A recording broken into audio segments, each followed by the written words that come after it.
3, 2, 1, and we're back. And Julie, I have to start by saying Happy Valentine's Day. Happy Valentine's Day to you as well. You look beautiful, and it's going to be too. a very nice day here in the tropics as we celebrate Valentine's Day. Mm-hmm. And something I'm looking forward to, not looking forward to, is Zoe's new bike finally arrived, and it does not have training wheels. And yes, I realize, listeners, that a 7-year-old should know how to ride a bike without training wheels by now, but Zoe doesn't. But she can kick ass on a scooter, so it's time. It's time, and I'm just not looking forward to it. Well. I'm not exactly. She's going to, I'm sure, not have the easiest of paths to learning how to balance on a two-wheeler.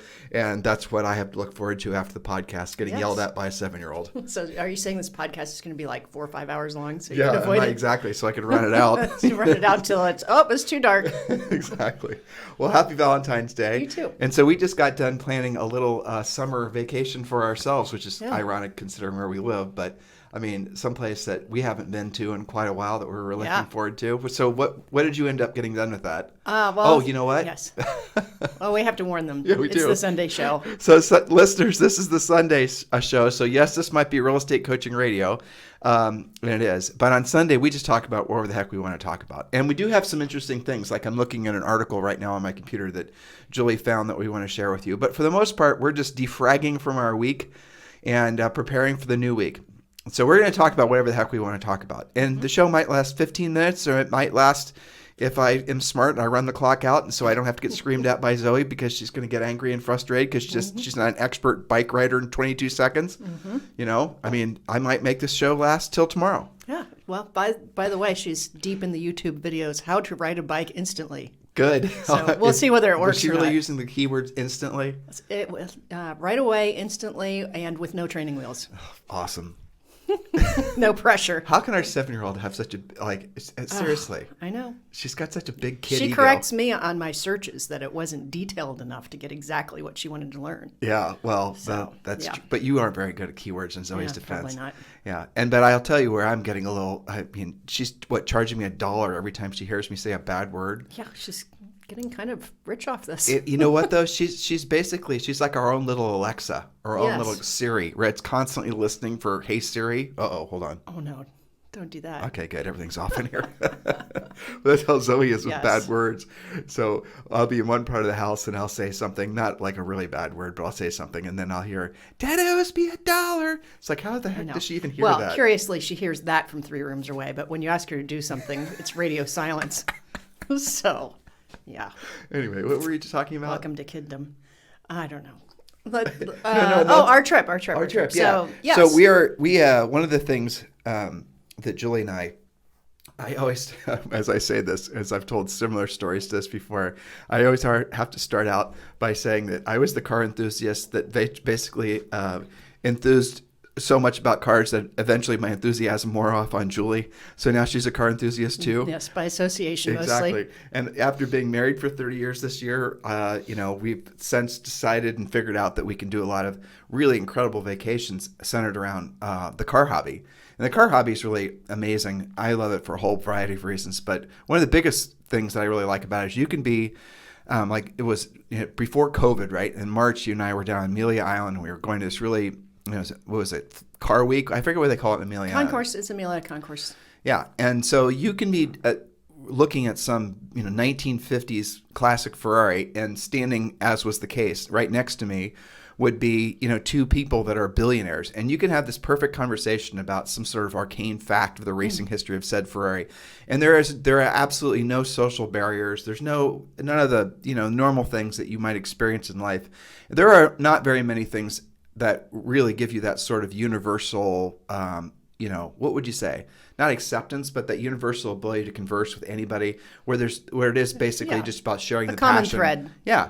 That's really what it is. But there's other things like that too. Music is like that. People are like that. Yeah, for sure. definitely. Classical music. I imagine other sports are probably like that. Probably. And I think that's really at the end of the day why a lot of people, if you go to a football game, you're going to have people that are in the expensive seats versus people that are in the cheap seats, right? If you go to a really nice car event, there are no expensive versus cheap seats. Everyone's intermingling. You may have people bidding or not bidding, but you're basically all on the same at the same event. Like a Concours though. Yeah. You go to Pebble Beach, which is where we're going this year, and you could be out there, and it's been so long since we've gone to Pebble Beach, like, 4 years, 5 I think years. it's 4 years. Yeah, and when we were out there, you could run into just all kinds of amazing people. We and met just, Jay Leno there once. Lots of people. I can't even remember now, but that stands out only because I have a picture. yeah, right. So with friends from Italy, we've met friends from and people we've kept in contact with all these years over the car hobby. Like, so you could end up sharing some weird obsession about some sort of arcane fact from some 1960s something or another, that no one really cares about. There's like 4 people on planet Earth that care about whatever that is. Yeah. And then like you'll start exchanging texts or emails with this person, and they might live in, wherever in the world. And the next thing you know, they're like some sort of famous scientist, or they've written a whole bunch of books. I've had those experiences numerous times.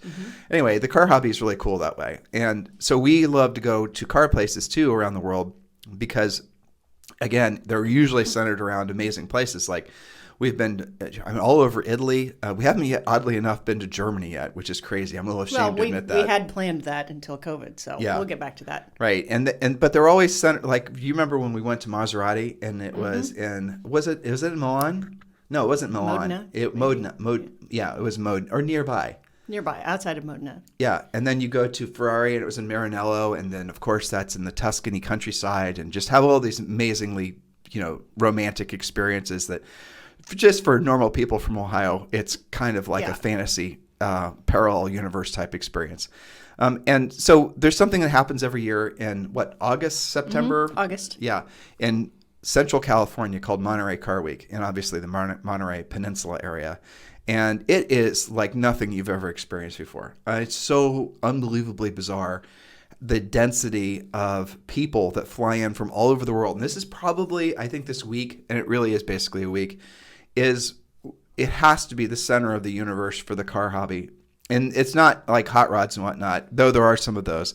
It's mostly the European cars. It's mostly classic cars. It's mostly brass era cars, historic cars, race cars. And auctions like we can't believe. Yeah. I mean, it's fun for me to watch. I mean, you've got, of course, what we do for a living, helping agents, make their lives as best they can. I think it's really interesting from like just what you were saying, exposure to people that do different things that are obviously unbelievably wealthy and enthusiasts for your mutual interest, automotive stuff. But I always think the auctions are the most most because the psychology of waiting and people getting excited about it, and like who is the person who bids on some historic Ferrari that's the opening bid's like $5 million, right? So like, is that probably not his second car? That's probably like part of a huge collection. And then who's bidding against him? It's just interesting. And then, you run into people before and after the auctions that have those interests, and you get to talk with them, and they're usually very interesting types. And I think it makes you really think bigger, or at least differently, from having exposure to lots of different types of people. We're meandering into, and unintentionally, what we talked about on our walk yesterday. Yes, that's on my mind. Yeah, me too. But Julie's bringing up something very interesting. I do remember us being at a RM auction, and it's RM Sotheby's now. Mm-hmm. Amazing auction. If you guys can ever go to an RM Sotheby's auction, if you want to see how you do a high-end auction. And they can see them online, too. They can see replays. And but it's not like being at the event. It's not the same as being there. It's ridiculous. I mean, they serve champagne. It's just exactly like it looks like a 1960s James Bond thing for the most part. It's what it's like. People are definitely, the Europeans dress nicer than the Americans. I was thinking we have to get our outfits together. We do. After living we here. Can't look all Caribbean savage. Yep. But yeah, so at these car auctions, especially the real high-end ones like in Monterey, and again, Monterey is the center of the universe. That's where the most expensive sales happen. You can watch all these billionaires, like Julia was just saying. Well, one has to assume they're billionaires. They're buying like $20 and $30 million cars. But you watch them live bidding against each other. And the thing that you got to remember too, assuming there's no discounts going on, the buyer is going to pay at Monterey usually a 10% commission on what he buys, and the seller is going to pay a 10% commission on what he sells. Now, here's another little fascinating thing. In Europe, the commissions are actually higher. So the seller might pay 10% and the buyer's going to pay 15% of whatever the final hammer price is. So when you see, and that's not including their, all the other associated costs with buying a car, including sales tax. And shipping it, don't forget that. Right, exactly. Well, shipping's nothing comparison, right? Yeah. Yeah, but if you look at some of these cars that will sell for like $1 million or $2 million or even, $300,000, huge amounts of money all, right? And then you start adding in what the person actually paid, the transaction fees that were actually made. I mean, a make it easy, $100,000 car, the auction house could have made as much as $25,000. And then there's the sales tax, and there's all the other, you had to pay to get into the auction. It usually costs $500 basically for the weekend to come and go inside these different auction houses. Really expensive. But again, it's a fascinating experience because you can just have one moment where you're standing next to somebody and you guys are looking at maybe some sort of old vintage manual to some Bugatti or some crazy thing that there's like 3 of, and you're admiring the artistry of the documentation of the book or whatnot, and talking to whoever it is, gallery. And the next thing you know, they're turning around with a paddle in their hand and they're betting some car up to $25 million, right? And it's like, okay, well, that was an interesting experience. But this goes back to something Julie and I we're working on, an outline for a book, and this is what she and I were just mumbling about. And one of the things, the premises of the book that we are trying to sort of like set the stage on, and this is how, let me actually take a sidestep and I'll tell you guys where Julie and I got this concept. And this is how we go about creating all of our products, by the way. When we lived in New Albany, Ohio, and we sold real estate, a lot of our customers were employees of, basically Les Wexner's juggernaut of retail. Victoria's Secret, Bath and Body Works, Lerner, Lane Bryant, Abercrombie and Fitch. I mean, he owned more than that. He owned Bath and Body. Yeah. White Barn Candle.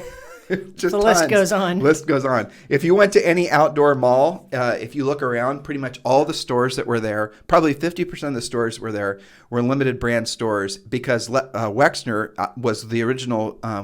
Conceptually, he came up with the idea of some of these. Like if you guys are in Columbus, Ohio, he developed, what was it called, Julie? That amazing outdoor mall? Easton? Easton, yeah. And there's similar Easton type things down in Florida and just different parts of the world where you're walking around. Well, there was Las a huge Vegas, Austin, Miami. Right. And so he developed all that concept where you're walking around what feels like an old European village. In the center of the European village is going to be, usually it's literally a water fountain. So they just modeled it after parks, restaurants. Right. It's a thing. He was the founder of doing that a thing. Right. And it's, again, you guys are hopefully familiar with what we're talking about. That was all Les Wexner's mastercraft, is coming up with the concepts of recreating this sort of, medieval European villages that in a modern version of, for the sake of selling you a bunch of overpriced candles. I mean, that really summarizes it, right? Yeah. And but the experience was special. Mm-hmm. So one of the things that we learned from the executives is that when they were, I even remember who told us this now as I was talking. So White Barn Candle Company was a homegrown brand. That's something that Wexner's people created. They didn't buy it. Mm-hmm. Most of the other companies that they owned, they bought. Acquired, yeah. So I remember you remember he was a tall guy. He was a creative guy. He lived right on Yantis or something. I don't remember his name. Sort of. And he was advising us on one of our startups, Powerhouse. Oh, yeah. Okay, I don't remember his name. We will in a second. Mike something. It was Mike something, yeah. Yeah. Super nice, smart guy, brilliant guy. And he told us that what they did with White Barn is they modeled out who their ideal customer was. And they even had a name for, it was a gal. So, I don't remember all the details. I remember this, yeah. Yeah, do you remember? It was interesting conceptually, for sure. Right. So they'd actually have a picture, and let's just say they called her Jane. And Jane was, 35 years old. She had 3 children, and she, looked like this. She bought her clothes from here. This is the, food that she liked to eat. They actually, as much as they could creatively and using analytical data, described exactly who their perfect customer was. And when designing their perfect customer, then they also went as far as to say, well, these are, Jane's hopes, fears. This is what she wants for her life. This is what newspapers she reads. Just an exact profile all the way down to, everything. Height and weight even, I remember he was talking about. So a lot of it was just guessing. But what they were trying to do is they were trying to portray, for the sake of marketing and creating products, a ideal customer, so that when they were creating this customer, they'd always say, was this something Jane would want? Mm-hmm. Is this a product Jane would buy? Yeah. Is this like something that's going to basically make, if Jane walks into this fictitious Jane, if she's holding this product in her hand, what is she actually thinking about the font? What is she thinking about the smell, the colors? And then they expanded it too, and we're including like older Janes and younger Janes and things like that. But I always thought that was an interesting concept in essence. So when you're creating a product, you have to create who your ideal customer is. So Julie and I are on a walk yesterday, and you guys know we try to walk, virtually every day we try to walk 6 miles. So the fight not to get old and fat is real. It is real. Every day. Every day. Doing what you don't want to do. When you don't want to do it. Mostly I want to do it, though. It's fun. It's Yeah. good. We're walking around Once we get out the door. We're walking around the Ritz-Carlton, Puerto Rico. Yeah, you can't really complain about that, Could can be you? worse things, yeah. Yeah. So we were walking around, and I was expressing to Julie some experiences, and I have these in varying levels of intensity, but with coaching clients and with people texting me and with just things I'm reading. And the essence of it is, and I think you guys will relate to all this. The essence of it is how do we actually give people a drilled down, non-woo-woo, non-mindset-y solution to them feeling like their best days are behind them, in essence. Mm-hmm. And it happens, it creeps up on you. Well, at least it feels like it does. But what happens is people sort of they enter into an age bracket. It can start at usually in the mid-30s, where people will start giving up in little tiny incremental ways. And then those things obviously have their own momentum. And by the time you reach 50 or whatever, you've essentially even forgotten maybe how to even think big. But what we see and what we feel from a lot of the people that engage with us are people that they could still feel that feeling that they felt when they were young. Like when I'm around Zoe and I see essentially, she does absolutely have an inflated sense of what she can do. Like we're taking her to gymnastics and she didn't get 10s on all of her. You get your story. Yeah. Well, this is like class number 5 maybe. And so, they're doing that. Her gymnastics teacher is a real gymnast. We often talk about. She went to the Olympics. Yeah, she was in the Olympics I think she started the Olympics when she was like 15. Very competitive. We talk a lot about who your coaches should be, that they should have, actually done what they're teaching you. She qualifies as that. She competed for the United States as a Puerto Rican. And, just total gymnast looking person, of course. But she's detailed. She's starting with the fundamentals, right? And so every class they have the bar, which is like a kid-sized bar. They have balance beam. They've got all this stuff, right? And so Zoe was supposed to be doing, I think she's working on a handstand, but there's like form to a handstand. She didn't, and so the other kids rate her, and she was so pissed that she didn't get the top score. And I could actually see her brain processing like, oh, I can't just instantaneously, I can't hit the easy button. I can't skip steps. Do you mean there's like detail to doing this? And I literally could see that being one of the first times that because she is good at a lot of stuff out of the gates, but it was shocking to her. Well, it was upsetting to her. She's intellectually gifted. I don't even want to use the word gifted. She's smart. She's smart. She reads 2 grades level higher. Yeah. It helps. She has reason to believe that she ought to be able to do whatever she feels like. But she's a little cocky. She is. Yeah. Until something like that happens. Right. And she gets knocked down a few times. And that's the reason I'm not looking forward to the bike experience after this. Exactly. But the moral of the story is that when you have that spark, that little spark that we're describing. The enthusiasm for it. Enthusiasm, or at least this sort of unbridled enthusiasm, the belief that everything's a possibility. Confidence. Right. At what point does that start to go away? I suppose, it's a psychological thing, right? She's going to fall off that bike and she's probably going to skin a few knees today. But the reality of it is as long as we basically encourage her to get back up on that bike again, which of course we will, then the skin knees don't matter. It's the success of actually having done it. That's right. If she quits at the skin knees, then the experience will be about the skin knees. If she pushes past the skin knees and then she goes to having actually ridden a bike, she'll only remember the skin knees.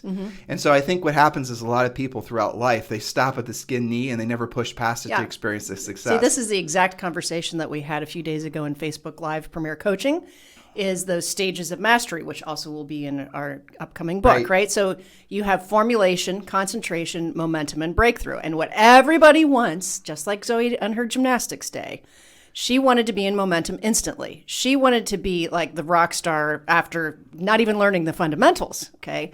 This is exactly like a lot of agents out there who want to get right into production, but they feel like, because of their enthusiasm, I appreciate that.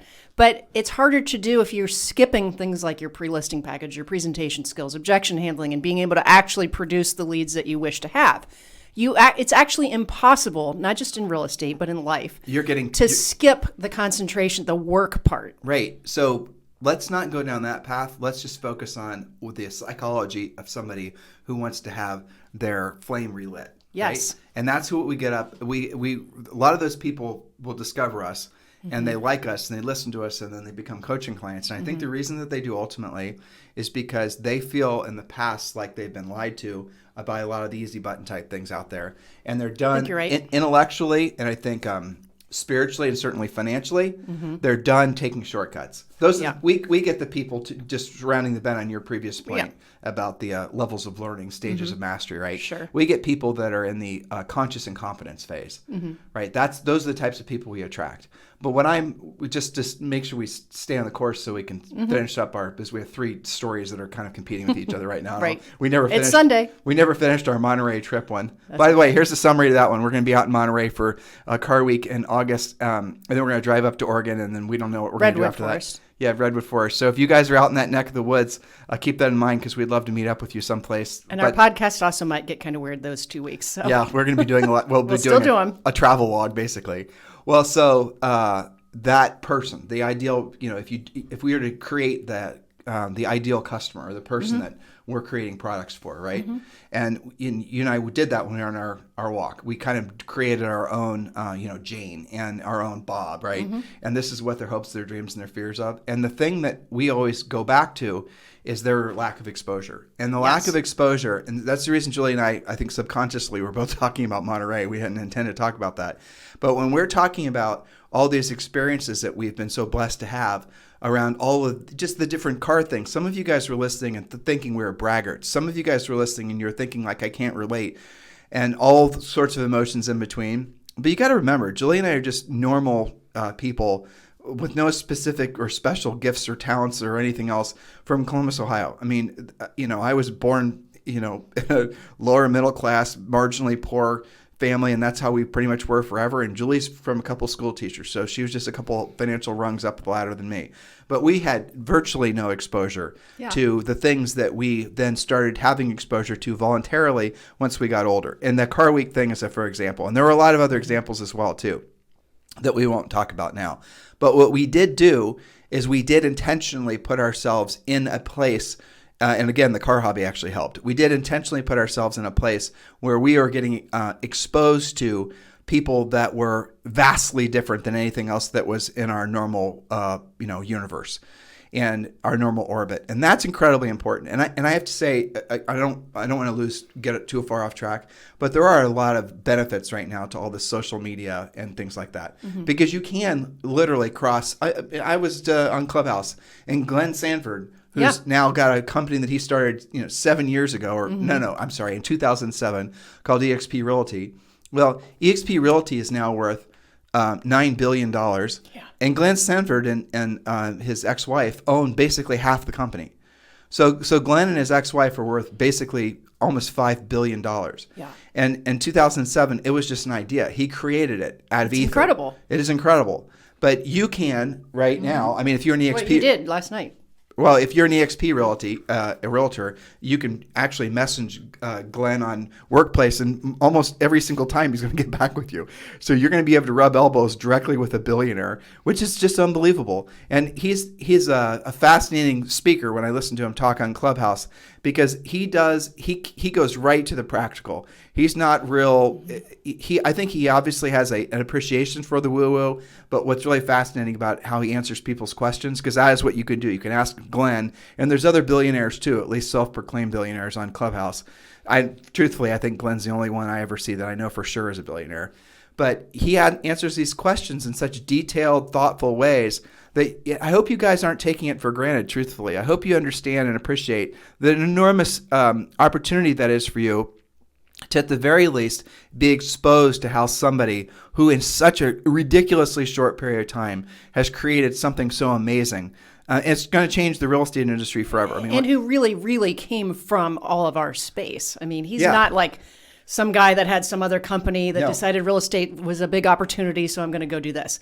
No, he actually walked in your shoes. He actually understands how agents think. And we joke sometimes that we speak agent, that it is a different language. And he comes from within, all of our same ethos. And I think you can tell. Well, I mean, that was that, what you just said. He used to run a real estate team and was, Yeah. but one of the things that I was originally very attracted to about EXP, and you and I were on the same page with this was years ago, was the simple fact that Glenn's mission with the EXP Realty was in perfect alignment with our Yes. coaching business. And I'd never ever, how do I explain that in a more precise way? So Julie and I, in order for us to not feel like we're hypocrites, basically, always have to be doing things, creating products, saying things in such a way that we sincerely feel like we're being of service to all of you guys. So our mission and our professional mission in life is obviously to make your lives better. And that is sometimes, it's just whatever it takes, honestly. Sometimes we have to be, maybe overly direct, and sometimes we have to be, amiable and really supportive. We have to tell you what to do. We have to be tactical. We have to be practical. But when Julie and I are, writing Harris Rules or one of our other books, or even doing any of our podcasts, we're always thinking in terms of, are we actually just pontificating just for the sake of pontificating, or are we saying things, or are we saying things that are just basically manipulative things to try to sell somebody something? I mean, we don't do that. We don't. Matter of fact, if we did do more stuff like that, we'd probably make a lot more money, truthfully, but we don't. We always think, because ultimately we know, after having been, in this industry for decades, we know ultimately if we make your guys' lives better, we might have fewer sales, but the people that we end up doing business with stay customers and friends, frankly, and extended family members for decades. And that's what we've experienced, and we're not going to deviate from that. Well, every single, and there are no exceptions to this, I'm sure there are, but none that we stumbled across, of people that were in the space of selling stuff to real estate agents had that philosophy.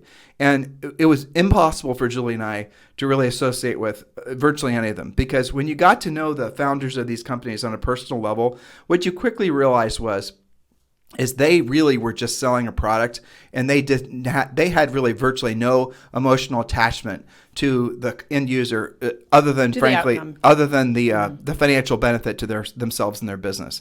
They were not real estate people. They were just, marketers of some tchotchke type product. And that's definitely the truth now. And again, that's the reason Julie and I, we get people asking all the time to advertise on our podcast and to, be on our podcast and to sponsor our podcast.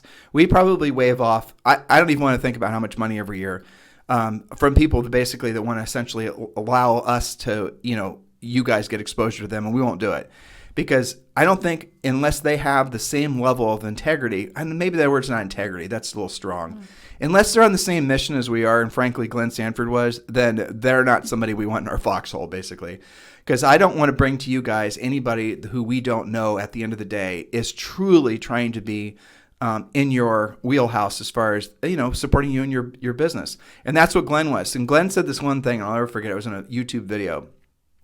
He said, basically, one of the core founding principles of him forming EXP Realty was to protect agents from themselves. Yeah. I thought, wow, that was quite a statement.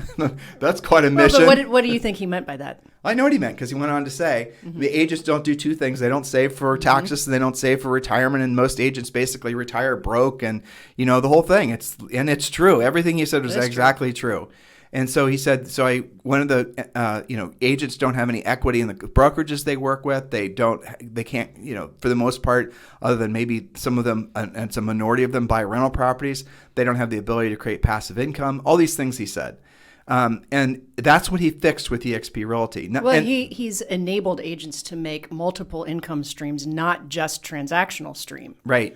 And I mean, that's huge. You hear it from people where they're like, I've got a consistent, even if it's $2,000 or $3,000 a month, it's life changing from revenue share because it's consistent. Right, and in most part they pay the brokerage less in terms of commissions. The cap at EXP is $16,000, but you get multiple streams of income, and it's so hilarious to me.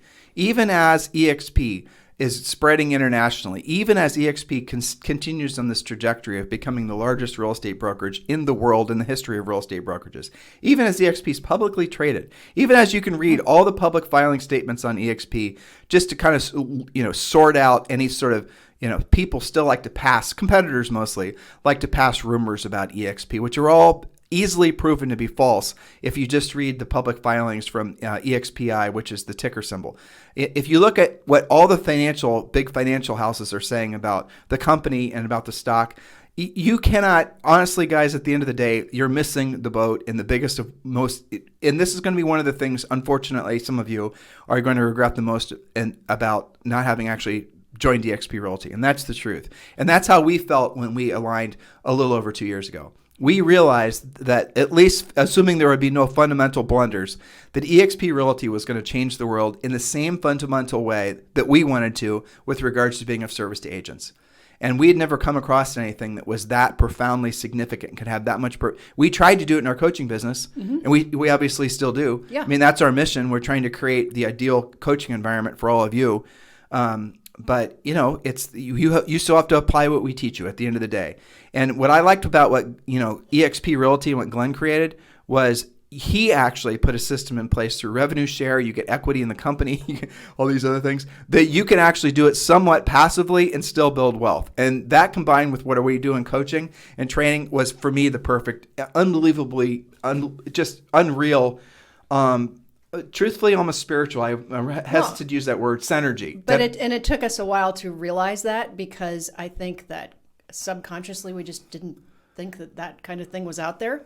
That it kind of all brokerages were basically the same and didn't really matter as long as you liked them and your location was good, right? I mean, we weren't really looking for that. So that made it that much more surprising, I think, when we discovered it.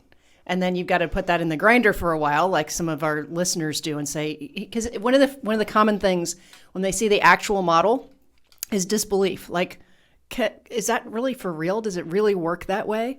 It's really fun to see people process that and then go, oh, well, if it does really work that way, how cool is that? It's like, we joke about you can't unsee it once you've seen the actual facts.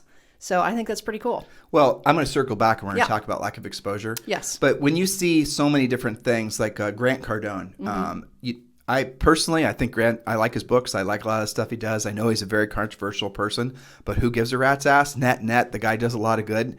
Period. And he's very motivational, and truthfully, I love anybody that's in his age bracket that has decided to lock it in and basically take his life to the next level. I admire that. Definitely. I always have. People that get, and it is kind of ironic too that when you look at the most successful people that all of us even admire, living and dead, most of them didn't find, and this is circling back, most of them didn't find their greatest levels of success, what they're known for historically, until they were in their 50s. Yes. People don't know that. Warren Buffett, Enzo Ferrari. You can go down the litany of presidents. Most people do not experience their greatest levels of success until they're in what some people would consider their latter stages or their second, third, fourth innings, or whatever the hell that societally people try to sell Even themselves. some actors, Harrison Ford didn't get a real gig till he was in his mid-30s. He used to be a carpenter at the Laguna Theater. Yeah. Laguna Playhouse. So I think you're right that you have to watch your expectations and realize the facts that a lot of people don't find it until they're a little bit through life. Right. And so you're going to see in EXP Realty, you're going to see a lot more. And I heard a lot of rumors, and some of which I know are true, of a lot of the really, truly famous big name, I can't believe the EXP, those people who join EXP Realty that are joining EXP Realty. And they are because these smart, influential, truly influential people, not fake influencers, but people that truly have influence, they're all seeing what EXP Realty has done and is going to do. And this is something that you just cannot allow your ego, your disbelief, your skepticism, you can't allow it to stand in your way anymore. You've got to take a hard look at it. This is going to be one of those things.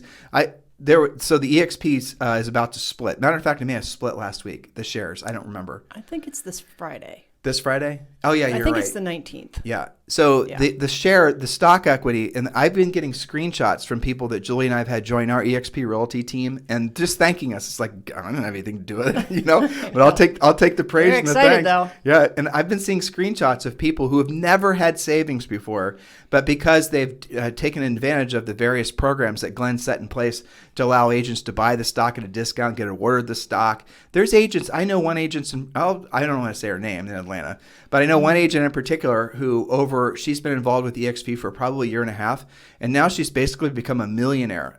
She may have already been a millionaire, but now she essentially has become let's say at least a single digit, if not double digit millionaire, just from basically her involvement in EXP. Yes. Doing her normal business, right? Yeah, nothing exceptional. And not being like a crazy recruiter. That I think that's one of the myths that's out there. That she hasn't been. No, she's just been doing the deals that she normally would do. Yep. And talking to agents and being awarded stock and taking it and buying stock at the discount when she can, and watching her money, and then boom, there you go. But it's incredible. But how amazing is that? So for me, super amazing. So she's been a long-term time coaching client. Mm-hmm. And she was not the easiest person in the world for us to convince to go to EXP, That's but true. we did. And she went to EXP. And now she is one of the most appreciative people, I mean, For sure. Yeah. And that is, for me, that is the proof of what we were hoping was true when we aligned over 2 years ago, that it was the perfect combination of what we wanted to create, the goodwill in the world that we wanted to create in our business. Sure. And essentially what EXP, and now you're seeing all those things that it's taken a little longer than I would have hoped, honestly, Sure. but that's what's actually happening. And now in our own, our group at EXP, I'm seeing all these people that are celebrating. Some of them are making like $800 a month passive, but we know people that are now going to make like $250,000, $300,000 this year from revenue share in our revenue share group. And our revenue share group, most of these people have only been involved in less than 2 years. Obviously, we're not making any guarantees or promises or, whatever other. No, we're just showing them what could be. Yeah. And what has been and is going on these are real. We're not making any of this up. So let's circle back to Bob and Jane. Yes. Okay. So Bob and Jane, again, these are these fictitious people that Julie and I were talking about when we were on our walk yesterday. And we were we want to write a book. And we want to write a book for everyone who basically can still feel that spark, but doesn't know what direction. Maybe they've had a bunch of false starts trying to make that spark into a little bit of a fire and then make it into a bonfire, let alone some sort of roaring fire, of success. But a lot of people, what happens the older you get, the less likely, you might still feel that spark, but the less likely you are to actually even try to make that into some sort of low-level kindling, right? And that's what we see in life in general. And depending on where you live, your lack of exposure to people that will just by accident cause you to think bigger, it is really oppressive with your ability to actually ever create something out of yourself, even though maybe inside of your heart, you want to, and you can.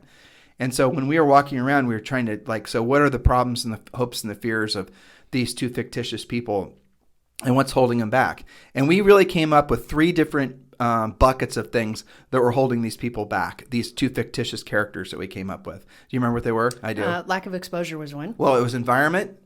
So there's 3 things that you guys can control, and 3 things, and again, we're still formulating this for a book, but there's 3 things you can control, and by control, I mean as much as you possibly can, but nobody can truly control anything, but 3 things you can control. Number 1 is your environment. Number 2 is your physical state. Number 3 is your financial state. You could argue 2 relationships as well, but at the end of the day, there's 3 things that you can truly control because you can have direct action equals results on all those particular things, right? And we don't need to banter back and forth that you can. Just think that through. So you've got physical, environment, and financial. Those 3 things.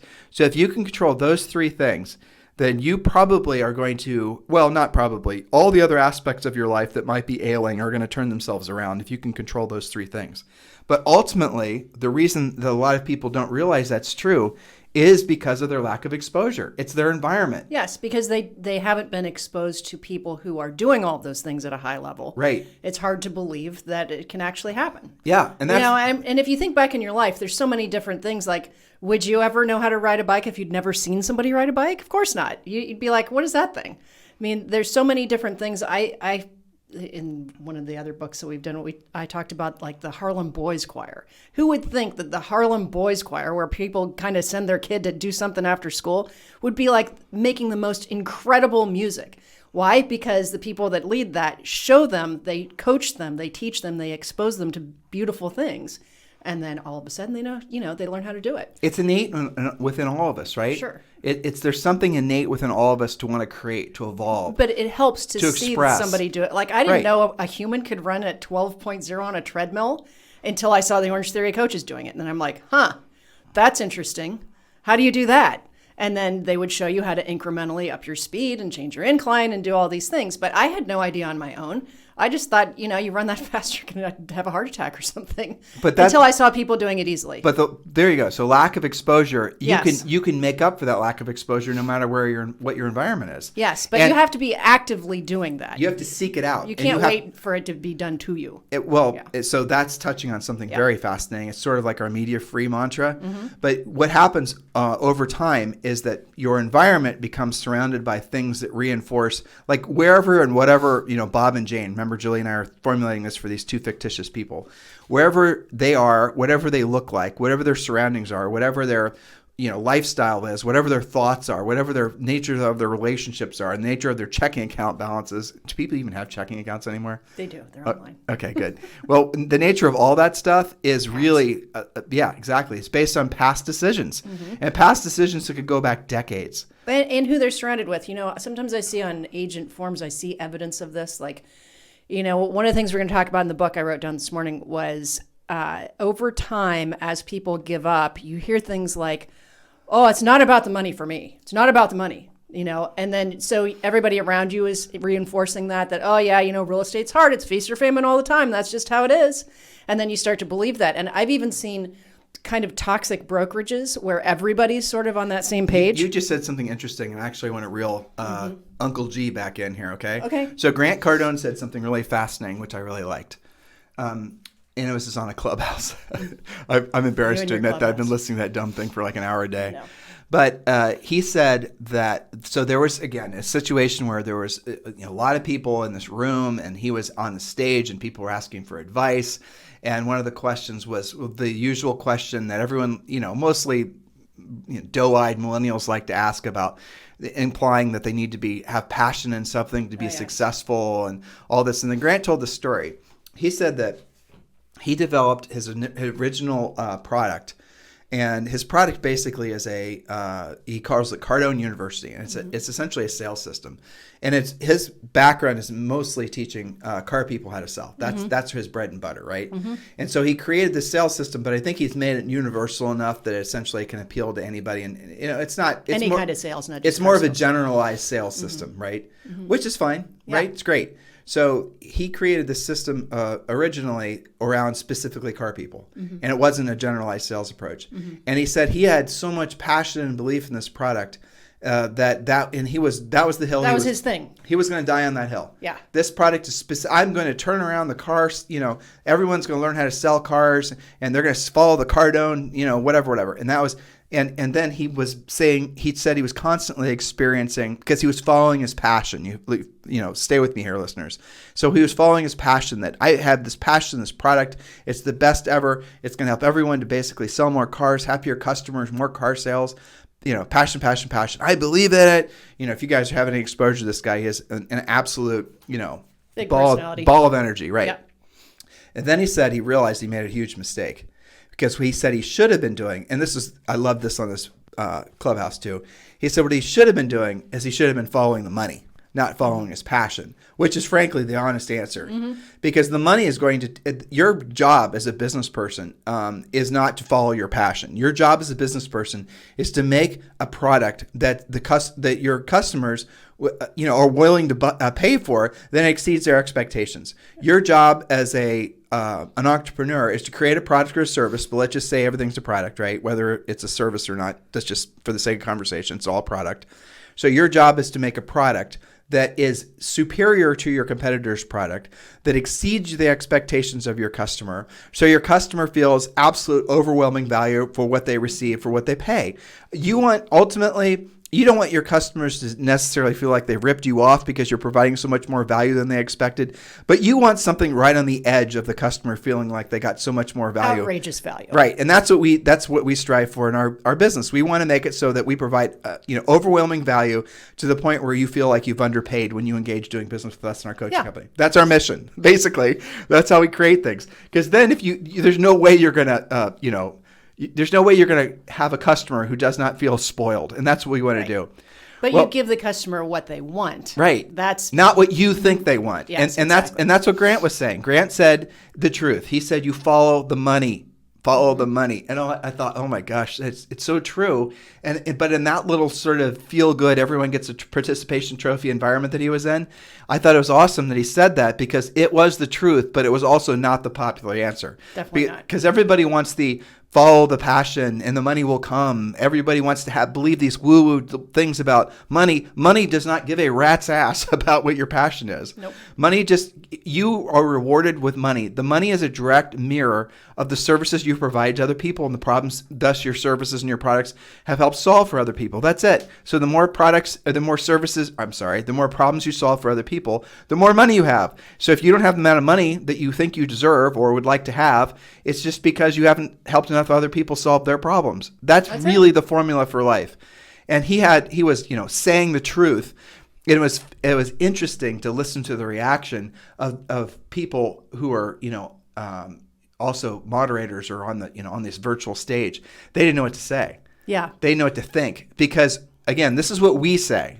We ultimately, guys. It's also what we teach, by the way, because Totally. that's very much the Sharpie close that we teach. Absolutely. And but it's the truth. It's Yeah. it is absolutely a no bullshit bottom line. That is the truth. Yeah. And it also, I think, takes the ego out of it because, if you're like, oh, my product is so good because I'm passionate about it, because I say it is, because I've spent all this time on it, without actually finding out whether anybody wants that or cares about it. Right. That's ego. That's making the assumption, just like an agent going into a listing, and presuming that you know what's best for the client without even asking really good questions. It's all related. Yeah, so he said being of basically, service. he said when he realized that he was just following his ego in essence to create a product that he thought they would want versus actually listening to what they said, listening to what they said they wanted. He said as soon as he pivoted and realized his job was to create a superior product for his customers, that's when basically his business turned around. And that really is. So what does Bob and Jane, what do they actually want? That's the Right. question. And you know what? We do this in coaching on a different level. We often have coaching clients that'll have kind of an unusual property. It's almost always like farm and land or commercial or mixed use. And I always ask them, who is your customer? Because they're thinking about, oh, I'm going to do all my normal stuff, and then it doesn't sell. It's because you didn't drill down on who is your customer. So I think you can apply that thought in a lot of different ways. And, just trying to relate all of our various stories back to something practical. Well, you're right. But you're sort of also touching on something else, which is sort of fascinating. A lot of agents will, again, this is all basically rooted in ego and narcissism in essence. They'll say, my ideal customer is. Here, I'm going to give you guys a little, decoder ring on how to run a successful business. Your ideal customer is anybody that wants to do business with you. That's it. Right. Okay. Your ideal customer is anybody that will spend money that will result in you making a profit. That is your ideal customer. And for you to spend all of this really ridiculous Over-engineering, over-analyzing who your ideal customer is. Not like what Julie and I are doing with Bob and Jane, right? That's what I'm saying. But on the real estate side, we can give you tons and tons of examples and how the sort of gnarliest mobile home that shows up on your radar of someone who wants to sell this thing they just inherited from their Uncle Jeb that's out in the middle of a holler someplace, right? You go out and list that, and it turns out that basically said mobile home is backing up to some billionaire's land, and the guy's been trying to buy the land forever, and you become buddies with the billionaire, and now he's listing all his... I mean, the unintended consequences of saying yes to opportunities in real estate are never ending. Yeah, versus, oh, no, I don't deal with trailers. Right, and then you guys, again, I'm not going to get on this. Julie and I aren't going to veer too far off center here. But those of you said, oh, I'm a luxury agent. I only do luxury. Yeah, whatever. Well, here's another example. When they think they're going to get into the REO business and they have to fill out their applications and say what zip codes they want to have REOs in, and they put all like the most high-end luxury zip code you can because I don't want to be bothered with normal people stuff. Right. And then they wonder why they don't get any assignments But there aren't that many REOs up there. But that goes back to maybe, frankly, lack of exposure. Yes. But it also goes back to making the business about you. The business cannot be about you if you want the business to be successful. Your business has to be about your customer, 100%. Your efforts have to be about what's best for Bob and Jane, 100%. And like what Glenn did when he started EXP. Glenn's became a billionaire because he's helped, I don't even know how many people become, at least financially secure, if not millionaires. And I know several people who is probably also going to make into billionaires, assuming EXP continues on its ascension. It's a very clear example of being of service and providing value, in his case, to agents. Right. Which is extremely unique. So Bob and Jane, if you're finding yourself, you're either a Bob or a Jane out there in the ether listening to us someplace, and you're relating to what we're saying, and you're maybe not where you wanted to be, hope to be, and you still can feel that spark of life within you, you really got to start with who you're allowing in your head. You've got to start with the exposure that, what you're exposing yourself to. everything, screens in general are designed to basically put you in a catatonic state, basically. How much screen time do you have every single day? How much screen time do you have where you're essentially listening to or surrounding yourself with more people that are just essentially trying to reinforce your mediocrity? And we can drill down on this forever, but the easiest way for you to break past being stuck. Sorry, I had a Diet Coke.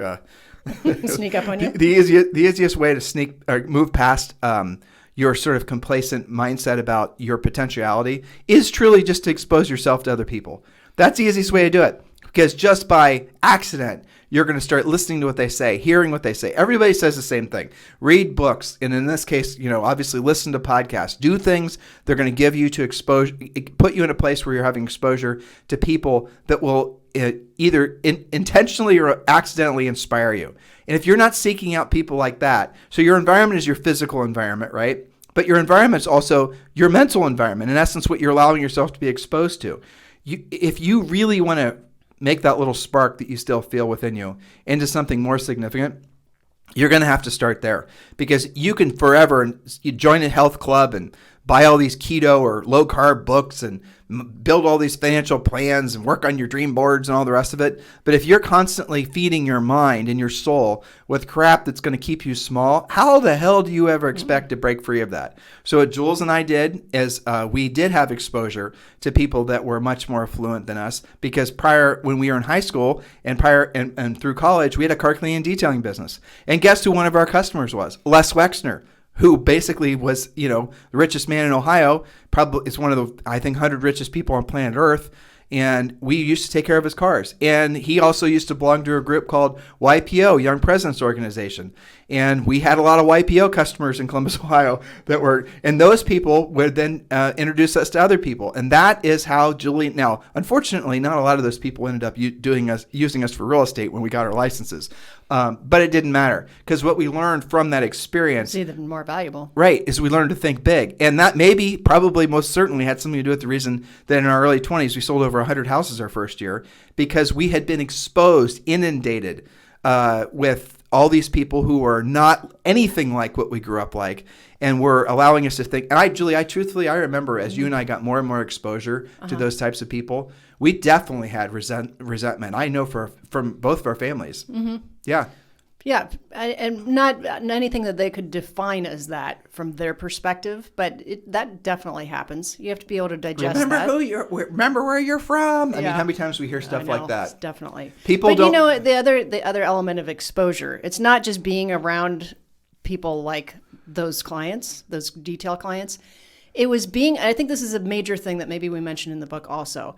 It was being around people who were wealthy, but also were very philanthropic and giving, and would invite us to stuff and send us as referrals. And I guess that, there's so many people that haven't been exposed to somebody with wealth who's not a jerk. They have it like made up in their head that they just the very word wealth is, for some people, it's a trigger. It creates bile in their back of their throats. And that's absolutely lack of exposure. But right, it's exactly what. So listen, if you're wanting to improve yourself financially primarily, because really if you start there, you're going to improve other things just sort of by accident. But if you're wanting to improve yourself financially, it's, by the way, the easiest thing to do. It's actually easier to improve yourself financially than it is virtually any of the other categories of goal setting in life. But you really have, and if you're at the point in your life where you're starting to think you never will, maybe you don't think you have what it takes, maybe, you're listening to Julie and I talk and you say, oh, I'm not like them. Yeah, you are. You're exactly like us. Matter of fact, you probably started at a higher, point. Higher level on the ladder. Yeah, exactly, than we did. You most certainly did.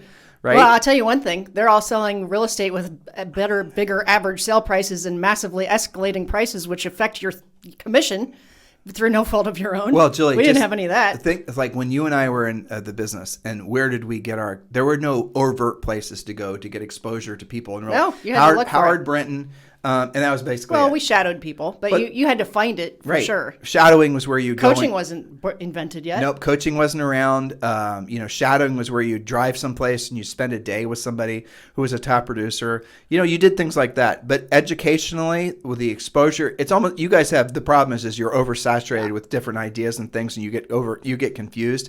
But the reality of it is you do have incredible opportunities listening to podcasts, listening to different things, reading things. Just become a very good, I just had this visualization. It was Valentine's Day, right? Mm-hmm. And so if we go out tonight, which we probably won't because all the hotels are booked or all the restaurants are booked. Yep. Yeah. But you know how like when they're trying to, you're ordering a bottle of wine and they put and I always have you do this because like, I don't really care, Right. But they put the glass down, you're always ordering a Chardonnay and they pour a little Chardonnay and you're supposed to smell it and taste it and all that. And I don't know if you can discern the good bottle from a bad bottle it's at this point. It's either sweet or dry. That's all I got. Yeah. Right. Well, some people can. I mean, we've gone to dinner with people and they're like, oh no, this is and they send it back. I don't do that. Right. And so, but it's interesting. Those are people that maybe A, are trying to show off, or B, they actually can discern the difference between a bad bottle and a good bottle. Mm-hmm. And I think that's where people have to get as far as what they're willing to expose their minds to as far as information, right? Sure.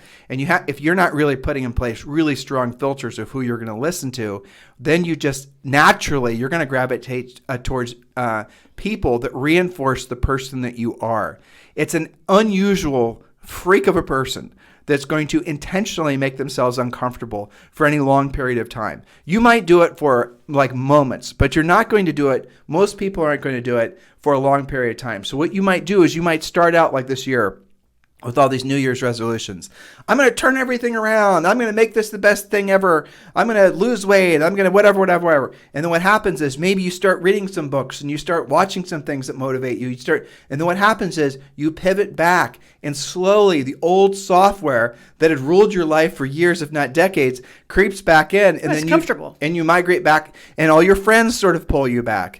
Oh, you know what, Julie? You look good with that extra 40 pounds. Right. It's okay. Or whatever, right? Yeah. And why do you need you don't need to go on those fancy vacations. We've been going to the, Buckeye Riviera, which was what was it, Lake Erie, right? That's where people in Ohio went, right? That was a fancy vacation. You drove up to Myrtle Beach. Or Myrtle Beach, right? Yep. And so what do you mean you want to go to Paris? Who goes to Paris?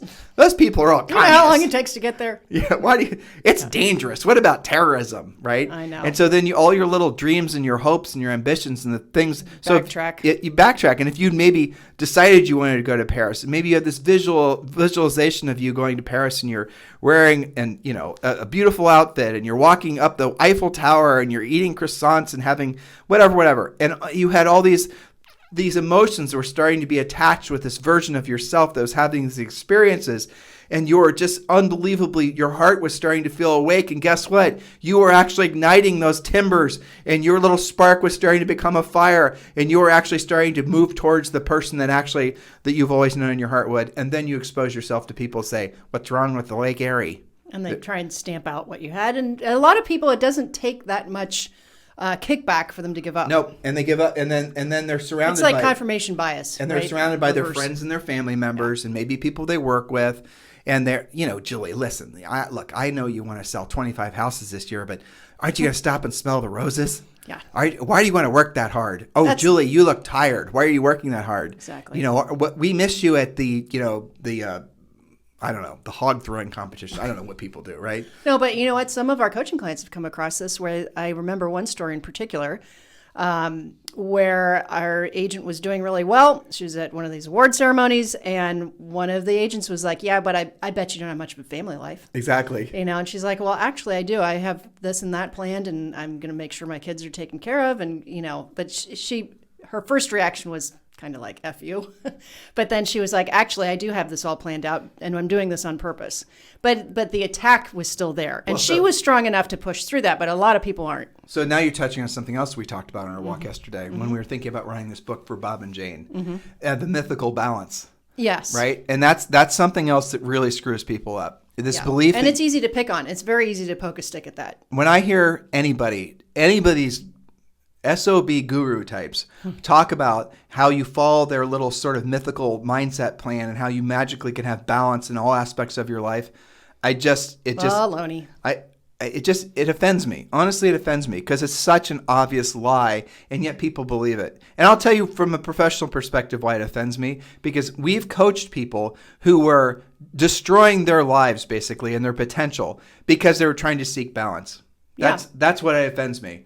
I think it does more harm than good. It's such an elegant lie. That's the thing about it. Yeah. It's such a beautiful. Everybody wants to believe that Right. it's possible. Of course, utopia can happen. Exactly. But then you cause so much stress and consternation trying to achieve that, when in fact it's not even a valid thing to go after. You're going to have ebbs and flows to everything.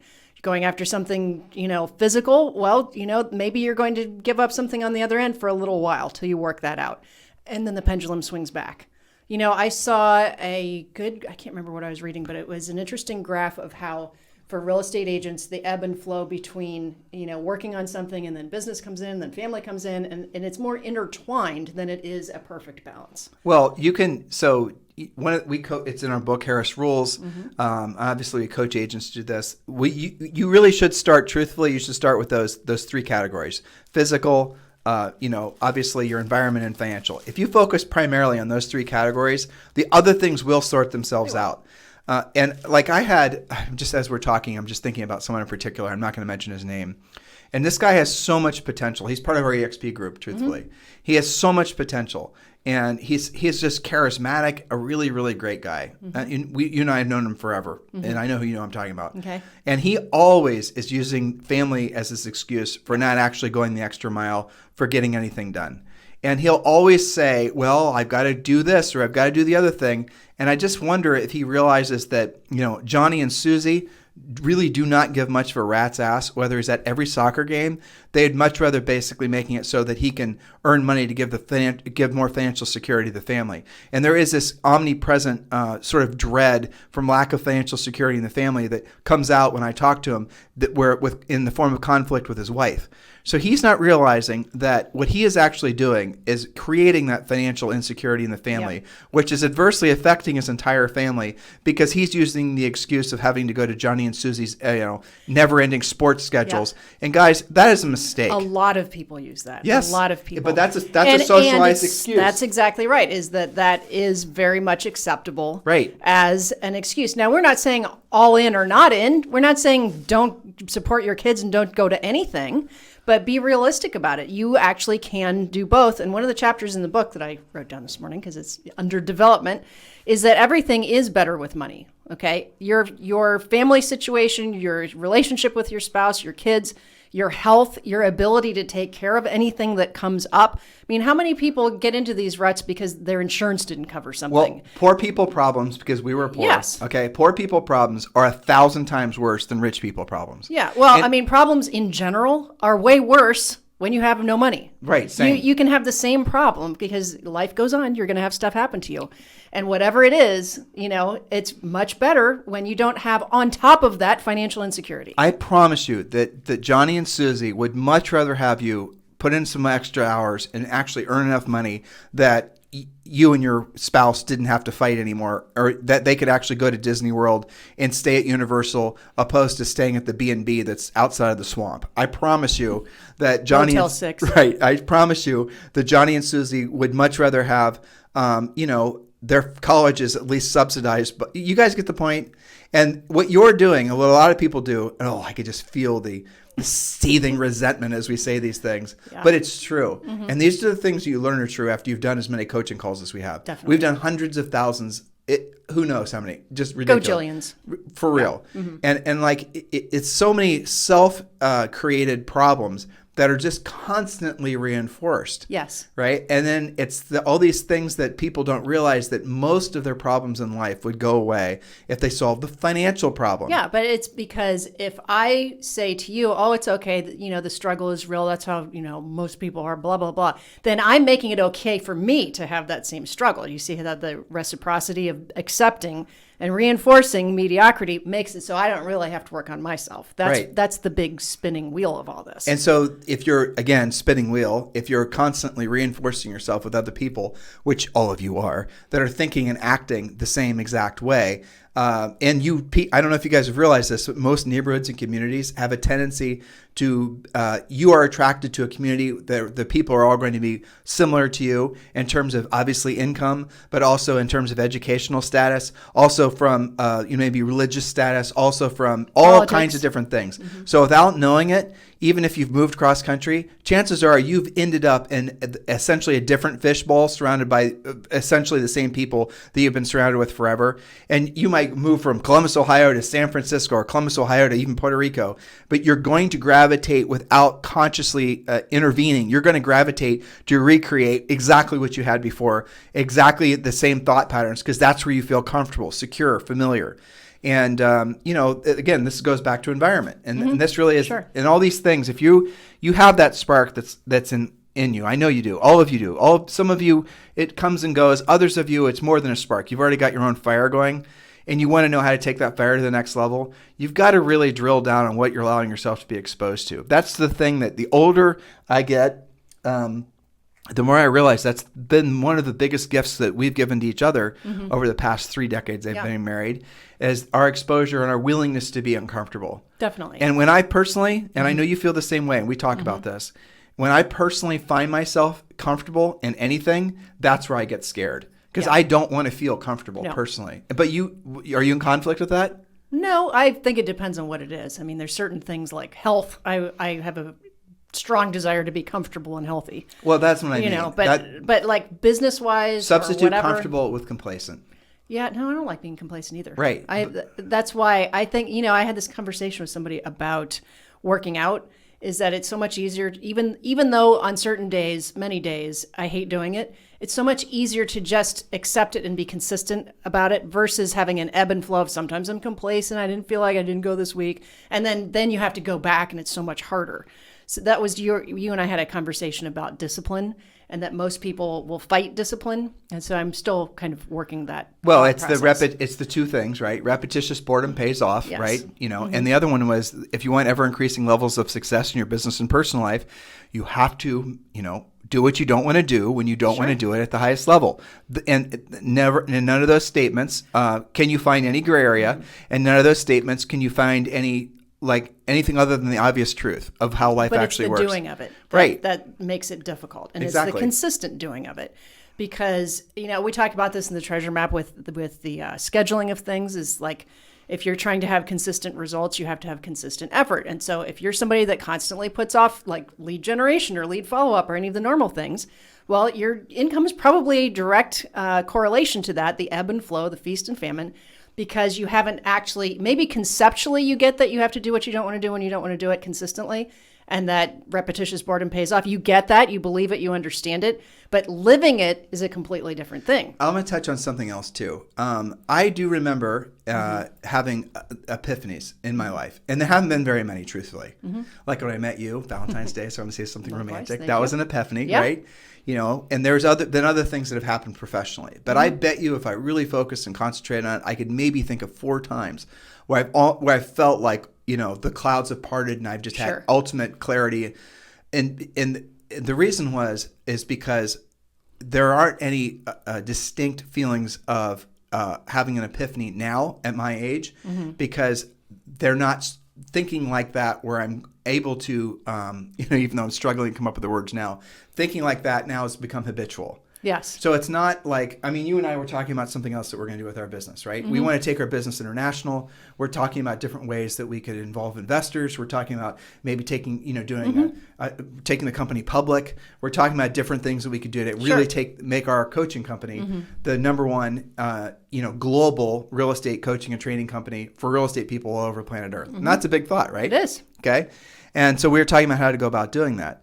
And I didn't have to have a big aha moment. There was no because you're in the habit of thinking like getting that. yourself to think that way. Because we are in the habit of doing what we don't want to do, and we don't want to do it at the highest level, and being very, very, very careful who we allow ourselves to be exposed to. Yes. So it's the combination of the habit of doing what you don't want to do. I mean, there's days we don't feel like doing the podcast. We do it anyway. We try and do the best job we can for you guys. But it's the combination of that and the exposure. I mean, we walk out our door. One of the reasons we go on our walks is the people that we run into, which are by and large totally out of our wheelhouse, very successful types, very interesting entrepreneurial types. That exposure continues. That's funny you said that. Just like the other day, Julie and I are on a walk, and you guys are going to think we're making this up or not. But Brendan Pritchard, you guys know he's a big mindset guru type, he lives 5 minutes from our front door. And then the same day, we basically tripped over Dave Chappelle. Yeah. And Peter Schiff lives on the other end of the street. They don't know who Peter Schiff is, but yeah, I mean, so we trip over these people. The funny thing randomly. they're going to stop. They're going to engage with you. They're not going to be, hello, how's it going? Chewing the fat bullshit. What's the weather like? You better be ready to have a fairly intense conversation really, really quick. And you never know what it's going to be about, right? Yeah. So I find the Ford script is very comforting here because you can talk to them about their family, occupation, what do they do, right? Recreation, we live in the Caribbean, and dreams, and nobody's weird about that. But you better be on your toes because you're going to meet interesting people. Well, again, exposure. Here it is. Julie and I, when we got married 30 years ago, September. What's our anniversary? 15th. That's right. We have to come over there. What year did we get married? 91. Oh, that's right. And we, our first apartment was this little, rat-infested, shithole on the wrong side of town, but it was ours. And do you remember the deal that we cut to, quote, property manage it so that our rent would not be $375 a month, but $315 a month? Yeah, I had to basically go and have my eyebrows singed off on a regular basis. Lighting pilot lights because we didn't know what the hell we were doing. Huge gas furnaces at these apartment blow your buildings hair had. off. Right, and then they blow out just because who knows why, and then I'd have to go over there because the gas guy didn't want to go over there to singe off more layers of his skin. But let's just send that dumb Harris kid over there. it will make him so he doesn't have to pay $60 a month in rent. And so I did that, and it was a fairly regular basis. I'd come back smelling odd, singed. Like, what happened this time? It was a normal thing. But, for us to go into that environment, if I think back, like, again, how do we help Bob and Jane, right? Mm-hmm. How do we help them? And what caused us to be willing to break free of that? It wasn't our parents. No. It wasn't our environment. It wasn't our city or town. It wasn't our level of education. Mm-hmm. It was us being willing to grab hold of the few little things that we could find. And this is pre-internet, mm-hmm. that would be, and through the detailing business, but also then the types of books we read. Sure. I mean, I remember reading, we still read Think and Grow Rich by Napoleon mm-hmm. Hill all the time. But those types of exposures and then staying on mission. And then staying on the mission thing, that was ultimately the thing I think that screws up Bob and Jane, to be honest with you. Yeah. And it's too easy to get off mission. In life nowadays, there's so many distractions. But staying on mission, our mission is to get to the point, and we actually set an age. It was 40, which was funny to think we did that when we were in our early 20s. Mm-hmm. But we wanted to sell real estate for a certain amount of time. We actually, and if you read the National Association of Realtors article that they did about us, after we, broke all those records our first year in the business, we said in the article that we didn't think we'd be selling real estate full time for more than like a decade. We said that. Because we didn't want that to be our careers, and we didn't even know what was next. And then by accident, we stumbled into coaching because people started reading about us and asking us to, they wanted to shadow us. And then people started flying in to shadow Julie and I. And then, the story goes on, and I could bore you guys with more, details. But the essence of it is we stumbled into the coaching industry because people were asking us when coaching started to really become something in the late 90s at our Howard Brinton event, actually. And I just think back to all those experiences that we had, and what was it that were the little sparks that gave us the inspiration to be willing to allow ourselves to have exposure to things that were so far out of anything we would experience. And it was just that willingness to be uncomfortable. Yeah. Really.